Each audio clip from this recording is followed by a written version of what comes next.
Hello, hello, hello, and welcome back to my channel. Thank you so much for being here today. If it's your first time, welcome for the first time. I appreciate you coming. What we're going to talk about today is the very long-term effects of trauma.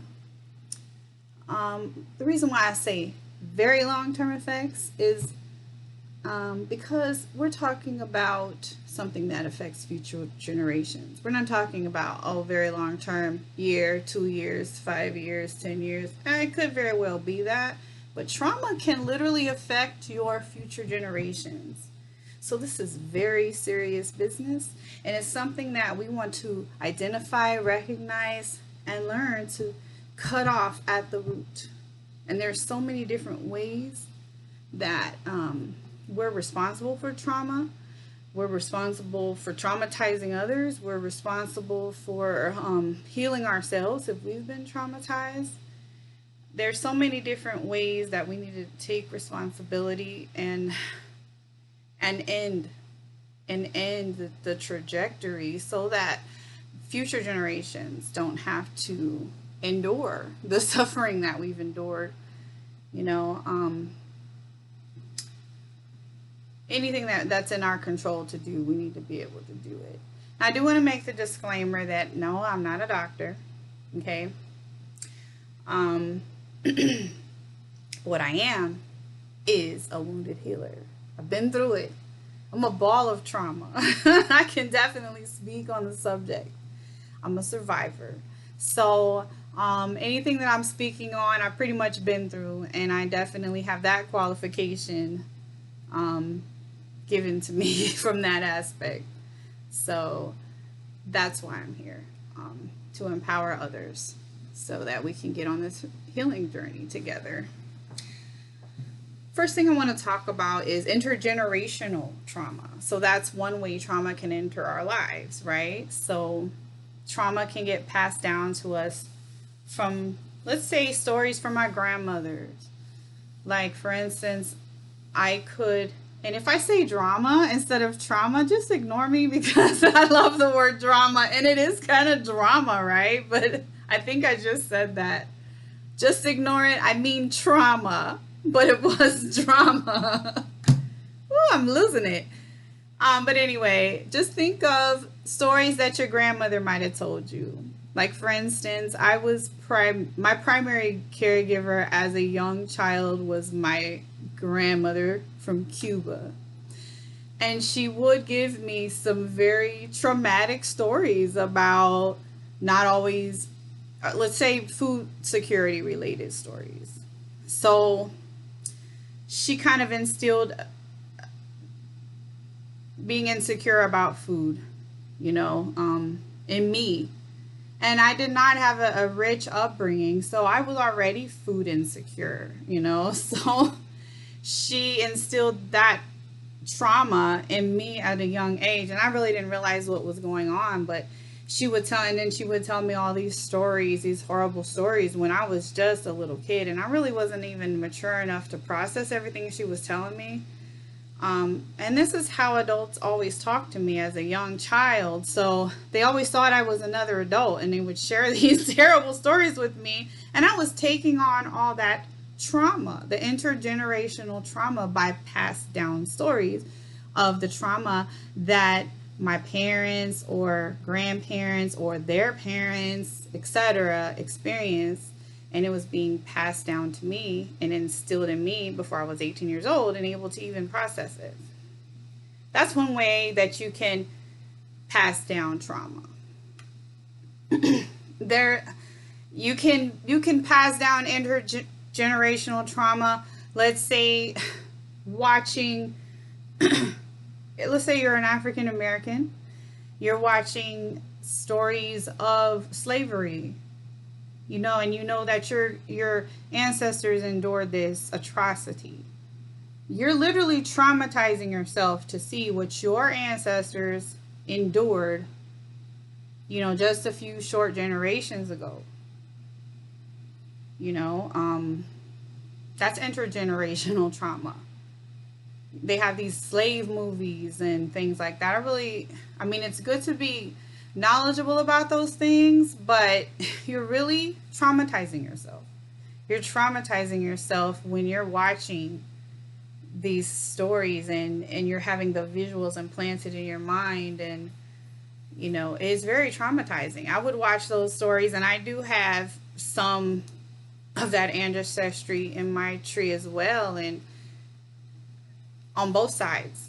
So it would, so I have American roots as well, and it was traumatizing to me. If I'd see those movies, especially at a young age, I couldn't process it. You're traumatizing yourself. So that's intergenerational trauma. Or let's say you're a the descendant of a Holocaust survivor, and you're getting stories passed down from the Holocaust and what the Jewish people went through in the Holocaust, and the survivors from that telling their grandchildren the stories, and they're passing that down. You are being traumatized. You know what I'm saying? And then those stories get passed down, those stories get passed down, those stories get passed down.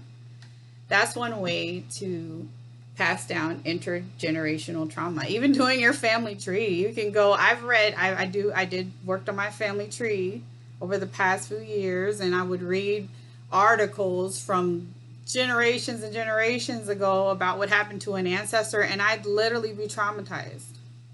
And I mean, I would be sobbing uncontrollably about what happened to one of my ancestors that I never even knew existed before I did my family tree. But still, that's intergenerational trauma. I just traumatized myself, but the funny thing is, it was just bringing to light something that was already probably passed down to me through the next thing, epigenetics. Because guess what? When your ancestors or your mother, your father, or what have you go through trauma, they pass down that DNA to you. So, in essence, with epigenetics, it doesn't actually change the DNA, but it changed how it's read. So that DNA, when that gets passed down to you, it changes how it's read. So you can be more susceptible to heart disease or different things because you've basically inherited trauma. You don't even know. You're walking around oblivious. You don't know. Maybe you haven't gotten the stories passed down, but you're a walking ball of trauma, right? Your DNA has changed. Not technically, but the way it's read has changed. Study epigenetics is pretty fascinating because through DNA, the trauma has been passed down to you. It's pretty fascinating. Like, it's really serious when we go through trauma, when we endure trauma. It's pretty serious when we know we can literally pass it to our offspring. So we're not only damaging ourselves, not that it's our fault when we go through trauma, but I'm just saying it damages us. And then we can turn around and damage our offspring. It's just really sad, Now, one thing that they did a study when it comes to epigenetics, okay, where they took these rats and they basically, this is not humane, and I don't support studies like this, but I'm just communicating the findings, right? Well, they took these rats and they associated the smell of cherry blossoms with trauma to these rats. What they did to the poor rats was give them foot shocks every time they smelled cherry blossoms. Okay, terrible. I don't agree with that because I love animals, but terrible thing. But that's what they did. Okay, so then those rats were traumatized every time they smelled cherry blossoms because they were associating that smell with foot shocks. Then they procreated with other rats, and their subsequent offspring were later showing signs of anxiety and discomfort, and they were showing signs of trauma whenever they smelled cherry blossoms. Now, they did not know that their grandparents, or however far back the generation was, rats under underwent this treatment every time they smelled cherry blossoms. That was their reaction to cherry blossoms. It was encoded in their genetics, or basically their DNA didn't change, but the way their DNA was read changed. So now that they had this association to cherry blossoms, they had a fear of cherry blossoms, but they didn't know why. So that trauma was passed down from generation to generation. So that could explain why some of us have a fear of something and we might not be able to, explain why. Like maybe you have an extreme fear of heights. And even if you go through 23andMe, or let's say 23andMe, they can tell you if it's in your genetics to have a fear of heights. So they're taking your DNA and matching it with all your DNA matches and everyone that shares your DNA to see if fear of heights is a pattern, is a common pattern. How could it be a common pattern? Like, it had to be passed down. And where did that fear of heights come from? Isn't that fascinating? Like, or do you have like a fear of spiders, or I have a fear of palmetto bugs. Like, I literally hate those things. I hate them worse. Like, spiders don't even bother me. I can't stand palmetto bugs. Like, why? I'd love to go back in time and know why I have this extreme fear of those things. It could be something from childhood too, that I just buried away. But anyway, that's epigenetics, okay? Another way trauma is passed down. So let's talk about trauma from childhood. So when you're a child and your basic needs are not getting met, just a basic need. I mean, there's so many basic needs that we have as children. We just want to be loved. We want to be fed. We don't want food insecurity. We want to go to school with clean clothes on. We want to know that we have a caregiver that's going to be there for us when we need them, which feeds into what kind of attachment style we're going to have as an adult. Very important that you're there for your children and you meet all their basic needs. There was a study that came out called the ACEs, Adverse Childhood Experiences Study. It's 10 questions where they associate children that have a higher ACEs score with more diseases as an adult. Or they might associate you with the likelihood of becoming addicted to drugs, or adverse things happening in your life. But mostly heart disease, COPD, what have you, things like that, chronic health issues being associated with kids that had a higher ACEs score. So that would be kids that grew up in situations where they had chronic trauma. So chronic trauma, basically you're stressing your body. When you go through trauma, we have a fight, flight, or freeze response that's built in us. So when your body is constantly in fight, flight, or freeze, you're putting a major stress on your body, and that's going to basically deteriorate your health down the line. So that response was put in us to save our life, right? So if you're in a forest running from a bear, that kicks in. They say your adrenaline kicks in, so you're able to do what you need to do to stay alive.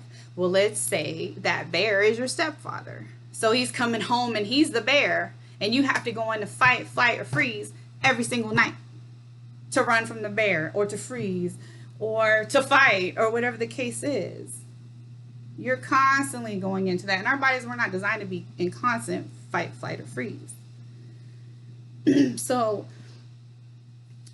that's why That's one reason why, when you become an adult, that you're at higher risk for heart disease and high blood pressure, things like that, because you've been in a chronic state of trauma your whole childhood, or even part of your childhood, and our childhood shouldn't be like that. Even if we were just sexually abused as a child or anything like that, it could just be a situation that happened once or whatever. It still puts you at a higher risk than normal. The difference between Peter Levine did, he was basically talking about animals in the wild, where they basically are constantly fighting for their lives, right? So they all have predators. So let's say an animal in the wild every day is running from a predator. Well, what's the difference between them and us? Okay, so an animal in the wild could be running from a predator one day, and so they have flight response, and they escape their predator, hearts racing. They're able to shake it off and move on about their life. They're able to deal with the pain of that moment or the trauma at that moment and move on. Whereas humans don't do that. We always fight the process. We'll bury it. We'll disassociate from it. We'll act like it didn't happen. We'll suppress our feelings at the moment. We'll do everything we can and we'll just bury it. So that's the difference between humans and animals. Animals will just naturally shake it off.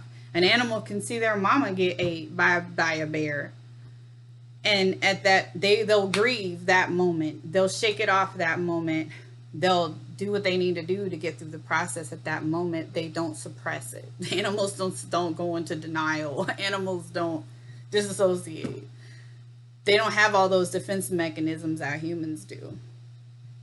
So they're able to go on about their life without having those psychological problems that humans have. That's the difference. So let's talk about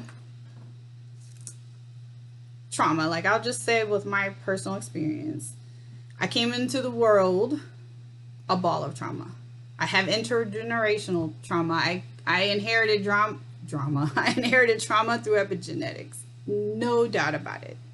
I'm not going to go into details of why or how, but I did. I experienced childhood trauma. I experienced trauma as a teenager. I experienced trauma as an adult. Okay? So by the time, this is where this starts to, I'm going to talk about how it starts to affect your health.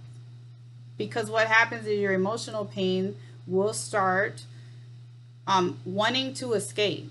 It's gonna want to escape. If you don't let it escape the way it's supposed to, like you're supposed to release, it's gonna find a way to escape. So in a lot of cases, it will find a physical way to escape. And with me, the first sign of trouble is in the 9th grade. And this is just my opinion, but I really don't think that this would have happened to me if I didn't have literally trauma my entire life. For the most part. I got diagnosed with an autoimmune disorder. So I had to fight that. So basically anytime I was stressed out, I would lose patches of hair. So my body would start attacking my hair follicles. Like, that came out of the blue. Nobody in my family has this that I know of. Can't find anyone in my family that has this, but I got that, right? Out of the blue. Do you want to be in the 9th grade dealing with that? And I still deal with it. Thankfully, I still have a head full of hair, but every now and then I'll be missing a patch of hair. My body just decides, hey, you don't need those hair follicles. Just attack them and get rid of them. And then it'll grow back. But that was just one mysterious thing that just started happening. I started having the digestive issues. I started, what really happened that triggered some major trauma for me, on top of all the lifetime of trauma I had, is dealing with seeing my father die of a gunshot wound. Like, that was traumatizing. That literally I felt like gave me PTSD, the kind of PTSD you get when you go off to Iraq, because it was bad. Okay, so that's when that I think triggered fibromyalgia and chronic migraines and chronic insomnia, which I fought over a decade, maybe 2 decades. The time frame is pretty blurry, but when it started happening, it started with insomnia. I already kind of had migraines, but the migraines got horrible. And I couldn't figure out, like, I was going through getting all these MRIs done and having all these tests ran. I thought I had a brain tumor. I thought I was having an aneurysm. Like, I didn't know what in the world is happening to me. Like, this pain was unbearable. Unbearable. And insomnia, like, I literally could paint a whole house at night. Like, I could not sleep to save my life. I could go days without sleeping. Well, I mean, when I look back on it and see the lifetime of trauma that had just accumulated, who could sleep with that? But I didn't know anything about trauma back then. I kind of just buried everything and went on about my life because I had things to do, right? That's what people do. They don't stand there and look at what's happening and what could be the root cause of your ailments. Could it be emotional? So basically, I spent years and years and years and years treating insomnia, chronic migraines. I mean, debilitating migraines. Horrific. I still get migraines, but they are nothing like they were. Getting pretty much getting that under control. But from what I've studied, is emotional pain can be it can turn into physical pain. It has to go somewhere. It's not just you're gonna lay in your body dormant, like sitting around. Like, it's gonna start attacking your health. The next thing you know, I got high blood pressure. And is that much of a surprise? Not really. At the time it was. I was surprised because I was at the time not overweight. I was pretty active. Ate a pretty good diet. I could not understand where its high blood pressure was coming from. All these things just coming out of the blue. It really took years for me to understand trauma. I really think is at the root of all this. And from what I've studied, this is not uncommon for people that have gone through a lifetime of trauma to have these types of ailments. So if you're experiencing, ailments like this and you have any kind of trauma in your background, by the way, I have a very high ACEs score.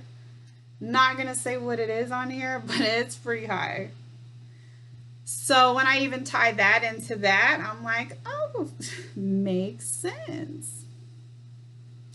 So I'm really making this video to spread awareness because I suffered for a long time. A long time. And not really having answers. And and I have answers now. I have answers that make sense. There's a bunch of information out there for us to put this puzzle together. But one thing that I do want to say that's really important is we have to stop and look at ourselves and figure out what our core wounds are and really need to look at healing those. You can't run from them. You can't bury them.